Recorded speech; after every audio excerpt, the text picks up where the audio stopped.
গাজরের শাক, তাই প্রেশারের পক্ষে খুব ভালো। তা সবাই খেতে পারেন, প্রেশার কমে শাক রান্না করে খাবেন, খুব ভালো। আমি করে খাবো। তা বন্ধুরা, এটা হাই প্রেশারের পক্ষে খুব ভালো। তা বন্ধুরা, যাদের যাদের হাই প্রেশার আছে এটা খেতে পারেন। আমি সব কিছুতেই ভালো, হাই প্রেশারে খুব ভালো। শাক ভাজা কমপ্লিট, এবার শাক কেটে নেব।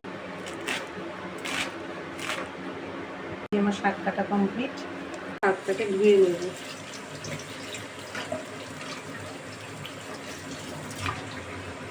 মোচা প্রেশারে সিদ্ধ করতে দেবো,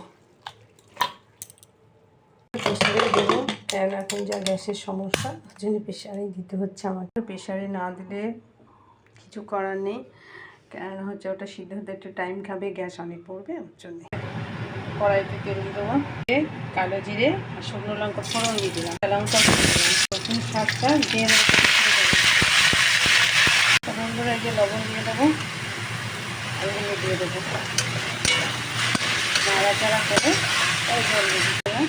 নাড়াচাড়া দিয়ে কড়া হয়ে গেছে, জল দিয়ে সামান্য জল দিয়ে সিদ্ধ হবে, একটু জল দিয়ে দিয়েছি, ঢাকা দিয়ে দিলাম। দিয়ে দেবো, এটা প্রচণ্ড জল হয়ে যাচ্ছে, এটা সিদ্ধ কম হয়।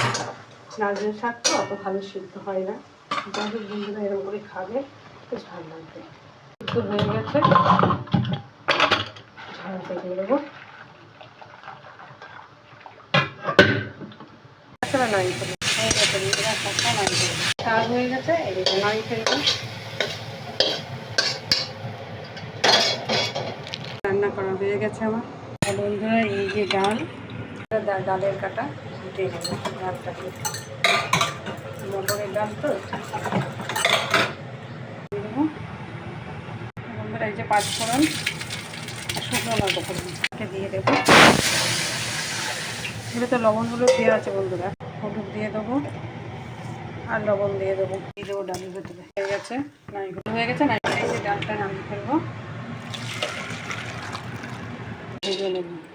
বাদাম ভাজা হয়ে গেছে, নামিয়ে ফেলবো। তেল দিয়ে দেবো বন্ধুরা, মশলা আলুটা, লবণ, হলুদ, লঙ্কা চাটাতে দিয়ে দেবো, কাঁচা লঙ্কা, লবণ, হলুদ, শুকনো দিয়ে দেবো, দিয়ে দিলাম, দেবো একটু জল দিয়ে দেবো। রান্না কমপ্লিট, রান্না কমপ্লিট। আর আমার রান্না যদি ভালো লাগে লাইক কমেন্ট শেয়ার করে দেবেন, আর নতুন নতুন ভিডিও আবার নিয়ে আসবো।